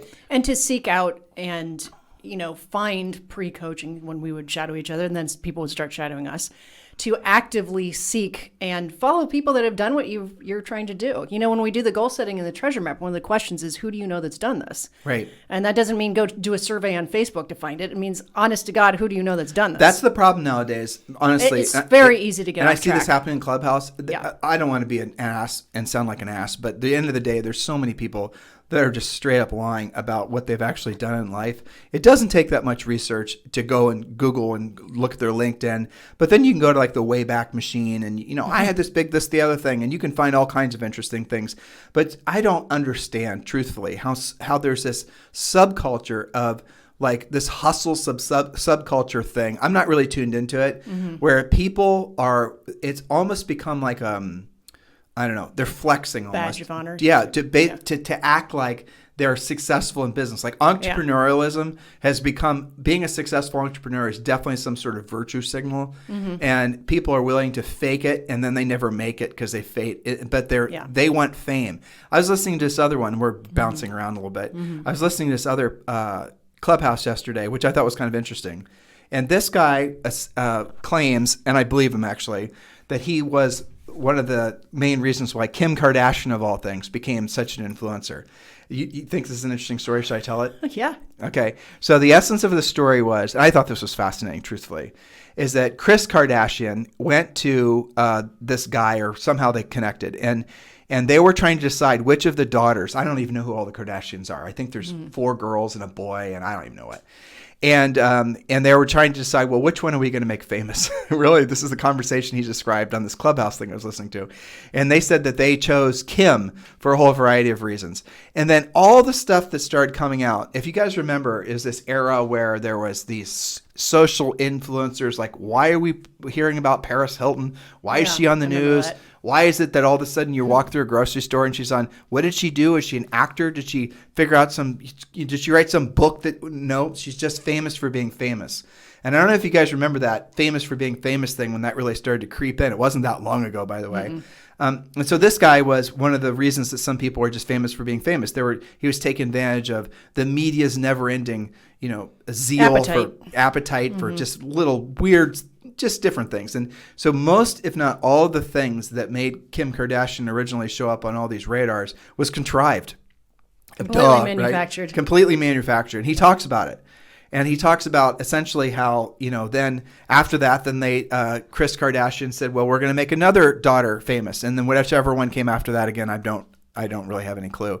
And then the show came as a result of these girls being famous, and they've, over time, I think you cannot argue with, there was definitely some absolute genius behind what that family did, and also some of the products they created. And I'm not even remotely giving a hoot about any of the social stuff. I'm mostly paying attention to it is pure genius, really. Out of nothing, they created this international brand and so he goes on to say that he was they sort of worked on all the daughters, and then I think he said there were 2 kids left, and one of them was Bruce Jenner, Caitlyn Jenner's daughter, Kylie Jenner. I cannot believe I got all these names right. I know. Aren't you impressed? I am. And so he said that basically she was just this lanky teenager that would be in these meetings occasionally, and no one really gave her much of an, and the focus was all on the Kardashian girls. And I think there was another guy too. His name was Rob, which was a Kardashian. In any event, so this social media guy, or this sort of I'm going to make you famous guy, that's what his business was basically. He said, look, we have these 2, we have Rob and this Kylie Jenner. So how about you give me a discount on, basically he was paying her to use her family and her kids to essentially make money off all these business transactions that were happening as a result of those people being famous. So he was the fame machine, and he got to... It was like an affiliate relationship. Right. Basically. It was an affiliate relationship with humans. With humans, yeah. I mean, there are sort of other parallels that are similar, but we don't need to be... Yeah. Yeah. So that is what in essence was happening. I mean, imagine, let's just make it not so dark. It's like a sports team, right? Maybe something like that. So he was choosing these people. He was making them famous. They were then able to create affinity products, or, maybe partnerships with major brands, and then they were sharing in the revenue. That was the business model, and it was incredibly successful. So Kylie Jenner, you guys know who she is. She then legitimately creates this makeup line, which, by the way, came from their fame that this guy helped to create. And why are they famous? They're famous for being famous, right? And so this makeup line comes out, and this makeup line is legitimately like a brand worth something like $600 or $1 billion. Mm-hmm. It was like a legitimately selling. They're making the products. Yeah, people are buying the products. But I think that whole experience is fascinating. Then he goes on, he talks about, well, how many people really, as a result of their quest for fame, become rich? That's one of the points he was actually making. And then he started saying how he has other customers who would just come to him, and he told other stories too. He was a good storyteller, who would just come to him and say, I just want to be famous, or I've got some money set aside, I've sold my house, I want to give you hundreds of thousands of millions of dollars. And then he would sign him to a contract for like a year or 2. And then he would start having, professional photographers follow them around.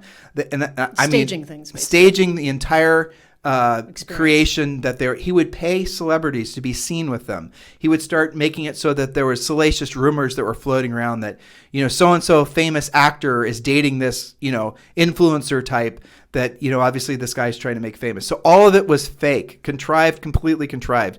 And then he went on to say how his business now, in essence, is just making people famous for the sake of making them famous. So there's this really deeply rooted belief in our culture that fame should be the thing that all people seem, at least in California, right? But I think it's also in real estate too. People desire that for sure. Right. It's the recognition of strangers that is innate. Recognition from people is one of the core human needs. And this guy, it was telling the story on how to basically, he was buying billboards for Kylie Jenner out in West Hollywood. If you guys are out in West Hollywood, you've probably seen these things. For what reason? Just to basically make her famous.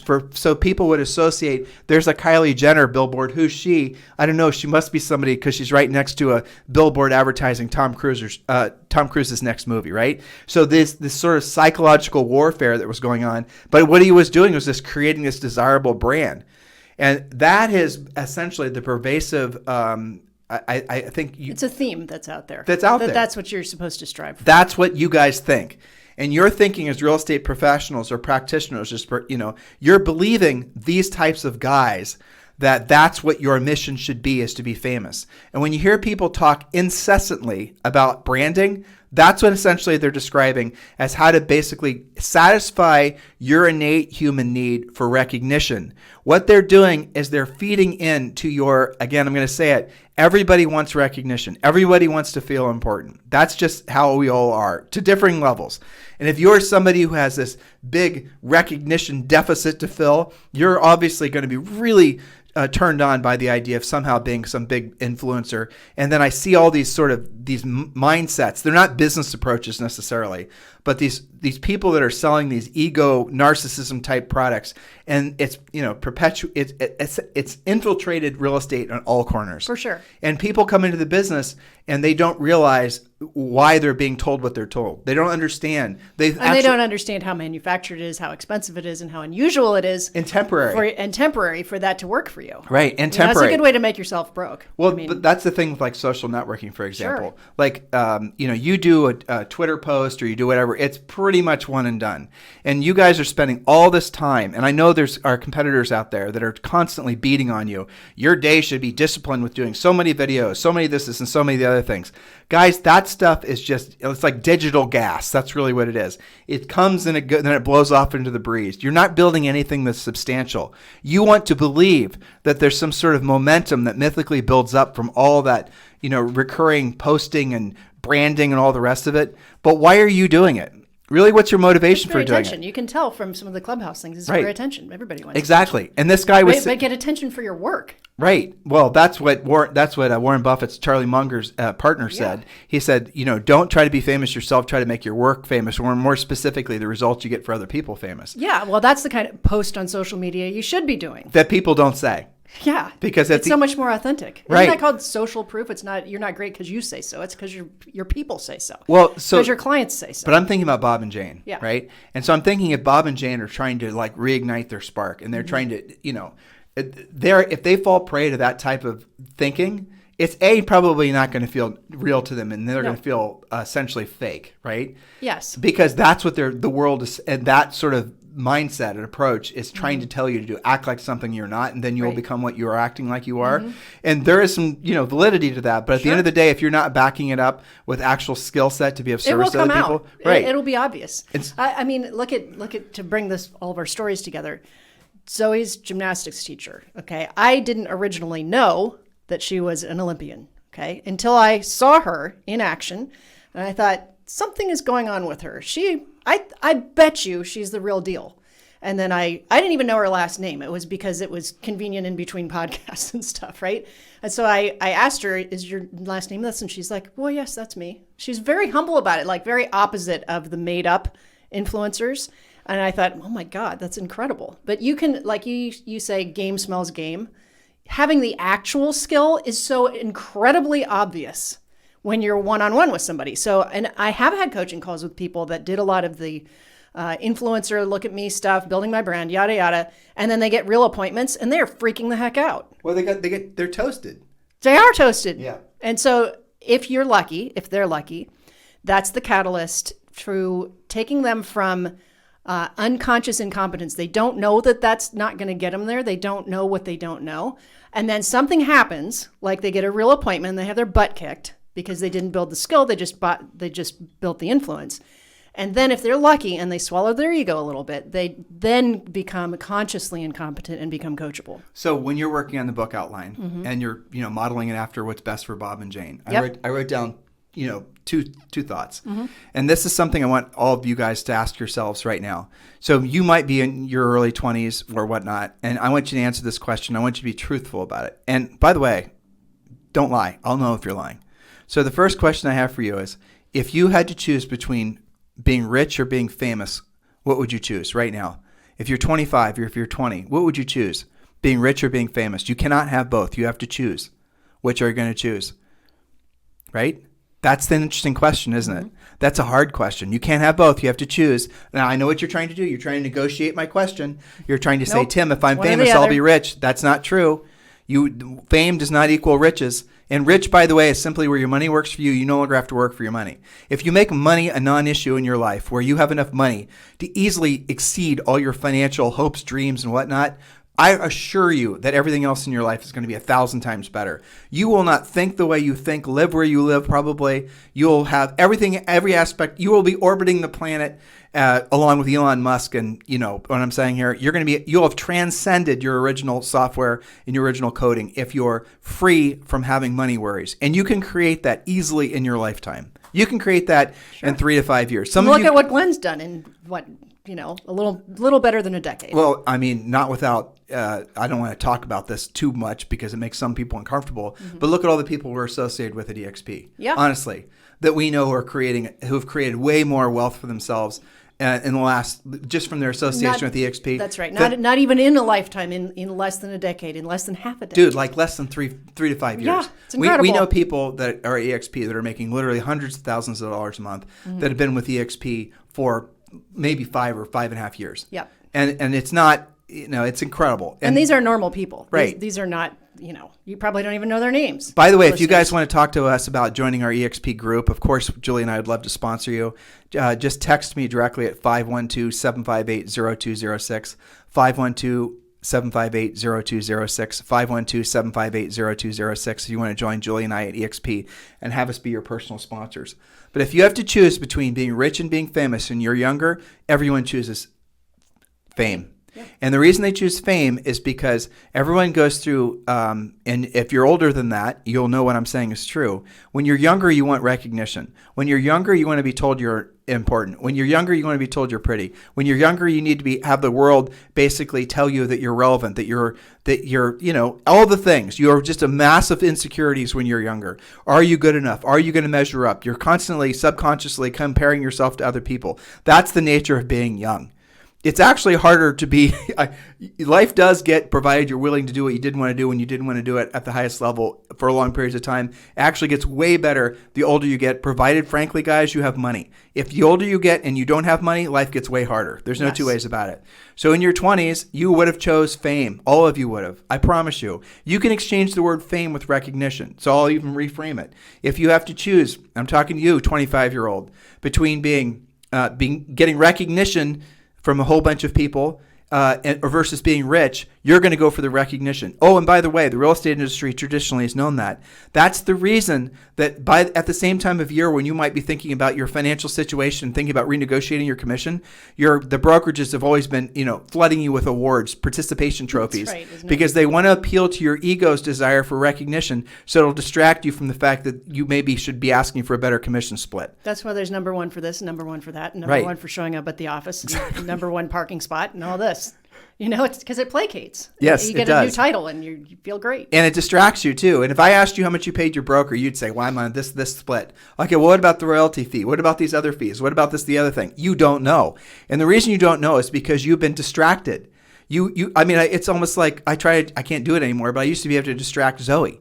Like I'd get her to look, Zoe and I will go in staring contests. Like we'll just stare at each other. And whoever obviously blinks first loses. Well, now what Zoe's done is she's basically started saying things like, Dada, did you see that bird? Oh yeah, she's totally turning the tables. And this morning when I was doing a staring contest with her, she was about to lose. And you know what she did? What? She stomped on my foot. Nice. Yeah. You know who's good at staring contests? Is Max. Our dog. Yes, he loves it. Well, so if you have to choose now, and let's say, for example, you're in your 30s, you're still in that little bit of a tug of war. You still want that recognition. Go either way when You you're still in the want 30s. to. You still want to brag about how many houses you sold, not about the profit you made or the wealth you created. You still want to talk about how many team members you have. You still want to focus a lot on your brand. But the older you get, I promise you, if you haven't accumulated money, and I ask you that you're in your 40s, your 50s, your 60s, your 70s, and I say, what would you rather choose today? Recognition or being famous or being rich? What would you choose? You're going to always say the money, because you know at that point that the recognition and being famous, when we were younger, there was no real opportunity to be globally famous like you sort of can be for a fart now on social media.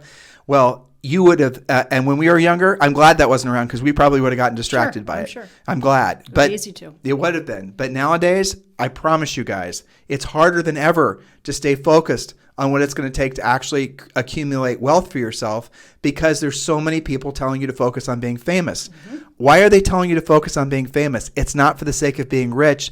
They're telling you to focus on being famous for the sake of placating your ego and your desire for recognition. You're being manipulated.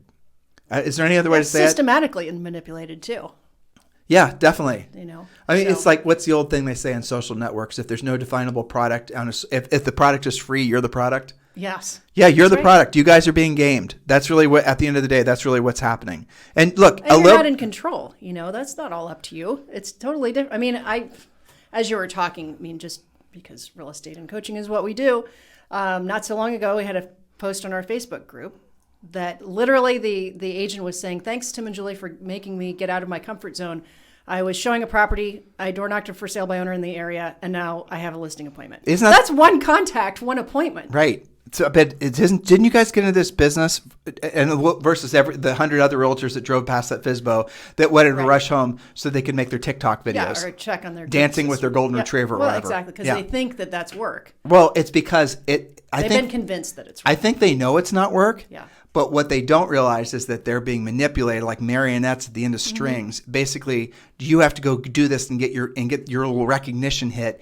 And the recognition hit, or the desire to feel famous, is more powerful and important to them than being rich. Yeah.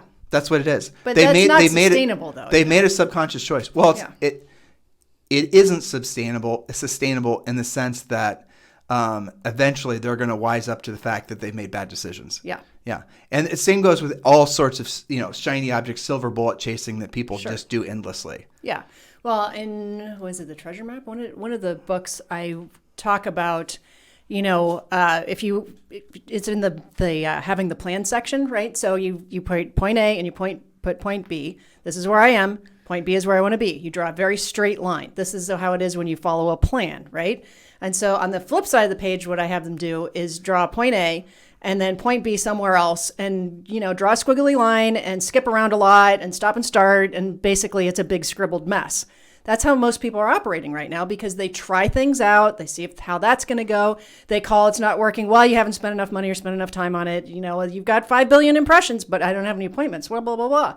And so you stop and start and try crap out constantly. And sometimes you never even get to point B.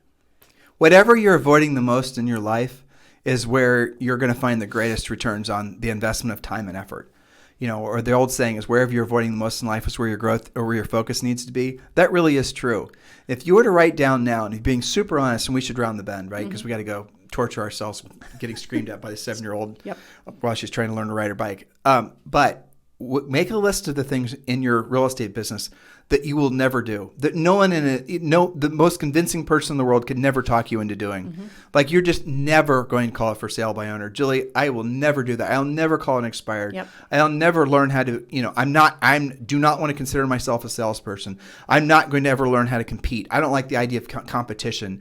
I'm following my passion, and eventually the world's going to, sprinkle real estate deals on me just because people are going to love me because I'm famous on social networking talking about whatever I'm talking about. Write a list of all the things in your life that you will never do. Like, you're not going to freaking do it. Like, it does not matter how convincing of an argument that Julie and I or anybody else gives you to do whatever these particular things are. You're just never going to do it.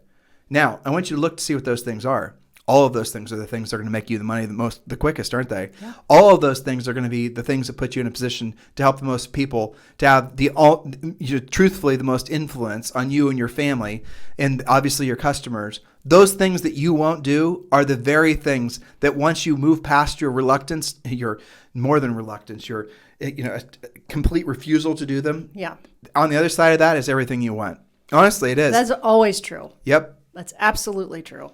And there are no shortcuts, guys. And you can listen to all these bullshit artists telling you that there's shortcuts and there's hacks. They know they're not because they've tried them. Of course, you guys, and that's the thing. Also, if it was working, wouldn't you already be past your goal?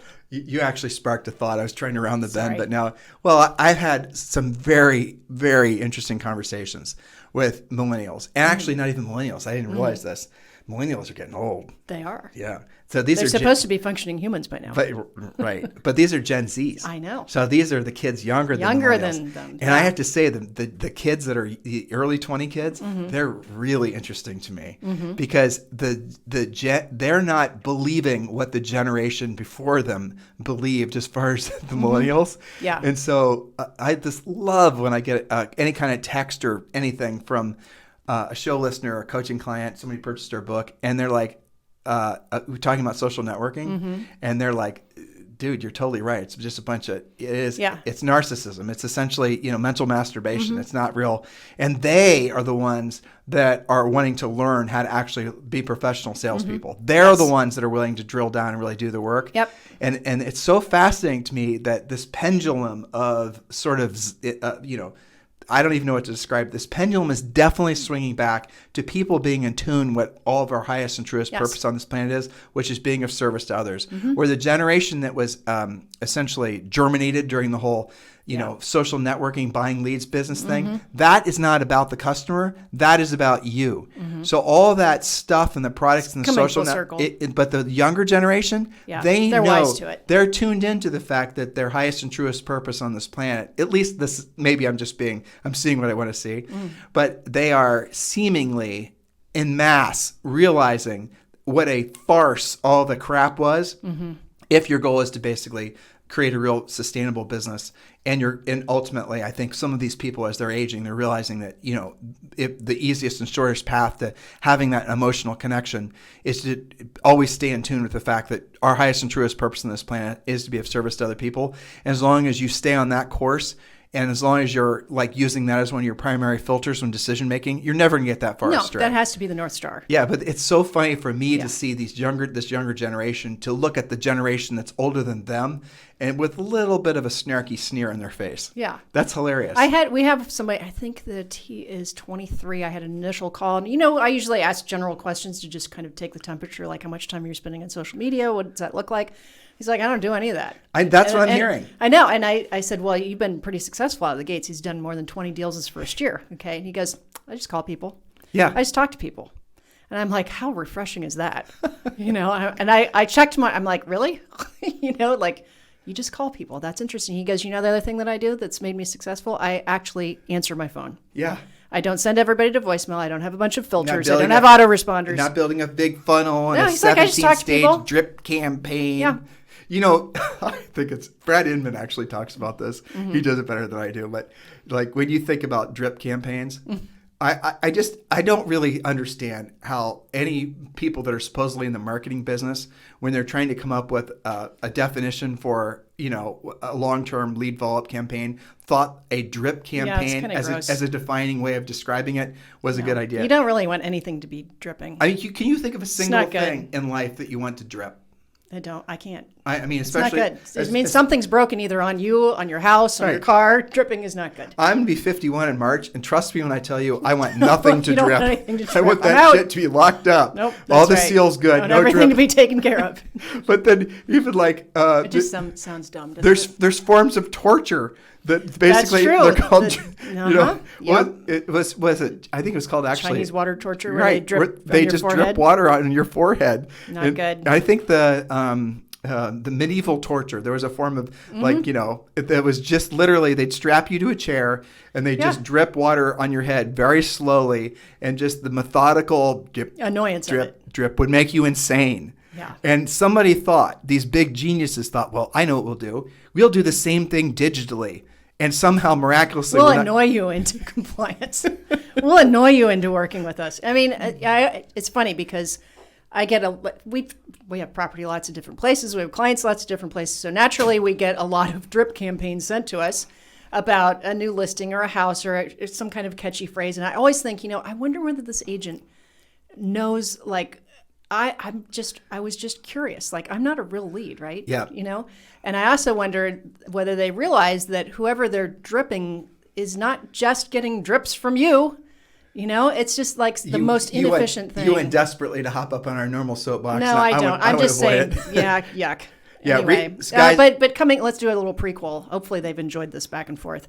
Have you? I have. Honestly, I don't do the Sunday show for them. I do it for us. I know. Well, it helps hash out some of the book stuff too. Yep.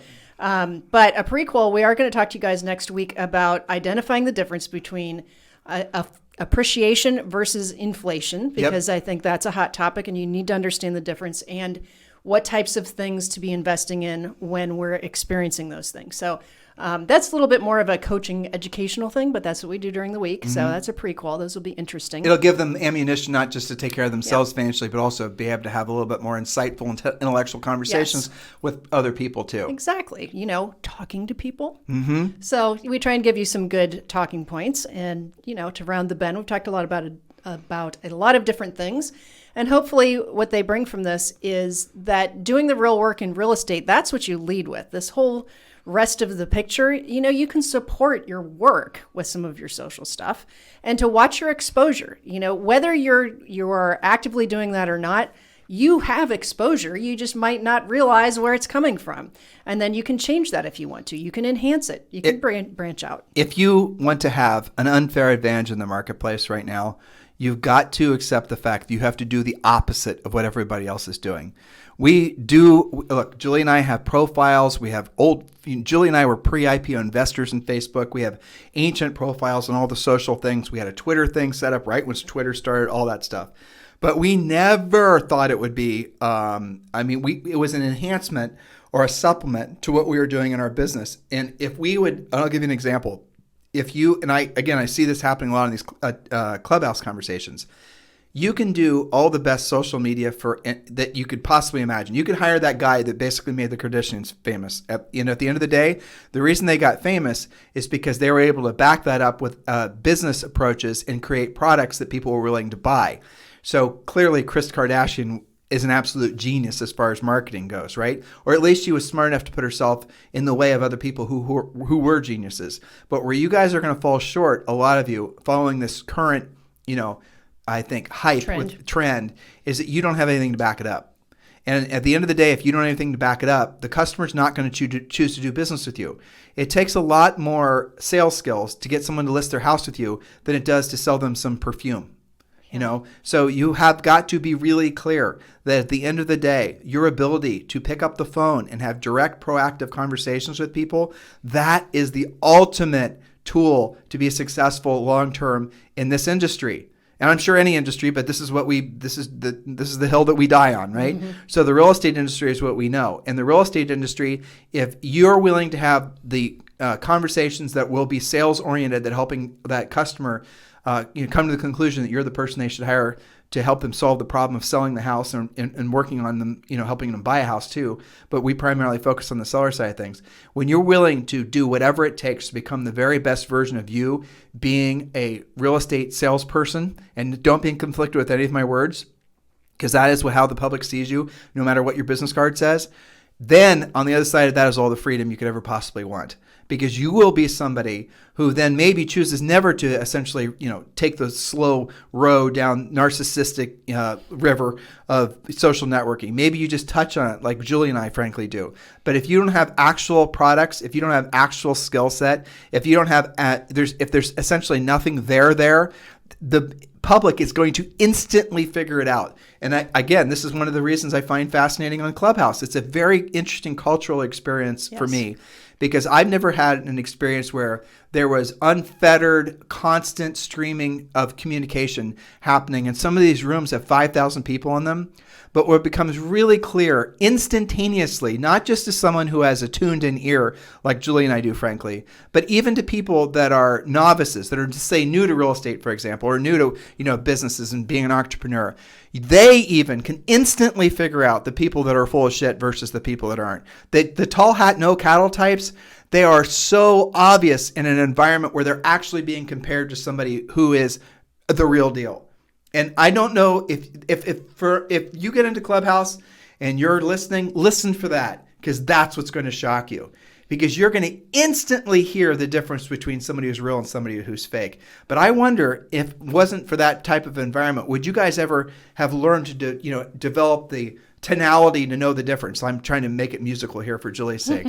But would you have ever been able to pick up the little differences in pitch? Right. And the little differences in That's really hard to do in text. Yeah. I mean, well, it can be faked in Yeah. Instagram. It can Yes, be it faked can in be videos. faked. It can be faked in Twitter Sure. posts. It can be faked in everything. But when you hear when somebody you're talk, live, it's different. and exactly, and that's what I really love about Clubhouse, because you'll see these people that will, I'm a this, the other thing, and bop, bop, bop, bop, bop. And then you get them up there trying to solve or answer a specific, relatively should be easy question to answer, and they just fall on themselves. And it's like, and you hear that happen 3 or 4 times, then you're realizing, okay, I get it. This person is actually full of it. And then, and I love the fact that your people are through Clubhouse. And I know, here's the funny thing, it's also happening.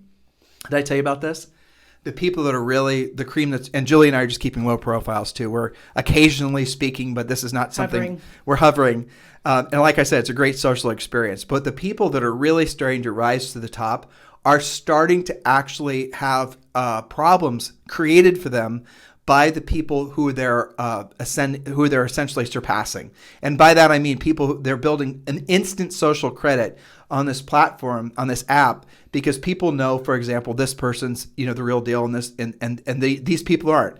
And the person that's the real deal, like when I hear Glenn Sanford, people listen to what Glenn's saying because he's obviously the real deal. But he might be up on a virtual stage with other people who are frankly faking. But you can tell when Glenn's talking, for example, that he's the real deal. And so instantaneously, your decision-making apparatus in your brain, your subconscious, if nothing else, is going to say, this one's fake, this one's not. And that is going to make it so that if this, which I think the new, if you guys want to know what the future of social networking is going to be, it's definitely going to be audio-based. There's no doubt about it. Everything's going to move to audio. You're going to send audio messages that everybody and their brother is going to come out with a ripoff to Clubhouse. Facebook's going to come out with some soon. You're going to see Twitter doing the same thing. Everyone's going to move to audio. But what that's going to do when that happens is all the people who have been raised on the steady diet of being able to be fakers are going to instantly be ferreted out. And again, on Clubhouse, I see a lot of these people who are these, social networking, have these big, huge, presences and all the rest of it. They are being the public, the masses are saying they're filtering it out. They're obvious. They're basically exposing themselves to what they don't know, and because it's live conversation, they can't bullshit their way through. They can't go back and put they can't go back and put filters on their Instagram picture and lose 20 pounds. That's the fascinating thing about this app is it's actually allowing people to start having, I think, a confirmation that maybe everyone isn't as successful as they pretend to be. Maybe everyone isn't as, and I think that's a relief for some people. But what it's also going to do is it's going to allow people to transcend faster and, frankly, successful. It's going to allow people to gather success quicker, success steam quicker, because they're going to stop wasting time with the fakers. And that's what I find exciting. Yeah, and I think that it's an interesting thing. We were talking about exposure. That's a really obvious way to get exposure to who's the real deal and who's not, and what BSing sounds like. And one of my filters when I'm listening to that is there's all of these catchphrases that people throw around, and then they'll repeat those phrases, and you and I will look at each other and be like, that person just didn't actually say anything about anything. I can't find a single bit of content. Yeah, now it sounds trendy. It sounds like something we should be saying, but they didn't actually say anything. Right. And so I think it's really important for our listeners to hear some of that so that they don't fall into that, especially if they're very reliant on social media and then they're in front of somebody it's very important to them to choose the right person to sell their house, to hear the difference between somebody who talks a lot and uses many words and phrases, but doesn't actually provide value versus maybe the next person who talks, maybe somebody like Glenn, where you go, God, every single thing that he said has impact on me. And to hear that, because it's not obvious when you're just posting and modifying. And people, blah, blah, blah. I think it's interesting. It's not because Glenn is, you listen to Glenn, and if you don't read his profile, you don't realize who he is, okay? Yeah. And there's other people like that too. You have to do some homework to find out that no one's like saying, this is Glenn Sanford. He's there's worth no $5 intro, billion, really. okay? Yeah. That's not happening. But what's happening is that because he has real experience, You hear it from him. He's not having to say all these little, like anytime I hear a real estate broker or a team leader start to talk about their culture, Yeah. I know that my BS flag goes up instantaneously, right? You know, those types of things that people are like to talk about because it makes them feel important. And they think that that's what they're supposed to be talking about to build a successful business. And all these other little catchphrases that have just been in the zeitgeist forever, these are the ways that you differentiate quickly who's real and who's not. And I think you guys should. I mean, we're talking about Bob and Jane. Okay. And we're talking Bob and Jane. One of the biggest reasons that they're not able to light their own fires for a long period of time is because their lack of exposure. Go put yourself in the way of people that are going to force you to feel uncomfortable, and do embrace being uncomfortable. You know, do embrace the fact that, you know, guys, you are in the right place at the right time, and it really is up to you now to make the right moves. So, Jules, I can tell you're losing interest. No, we have to get back to resorting. I know we do. And listen, I love you. Happy You Valentine's too. Day. Happy Valentine's Day. Give you a kiss. Yep, you got it. You guys have a fantastic day. We'll talk with you on the show during our normal scheduled show, which is every single weekday of every single month of every single year. Be there, be square. Forever.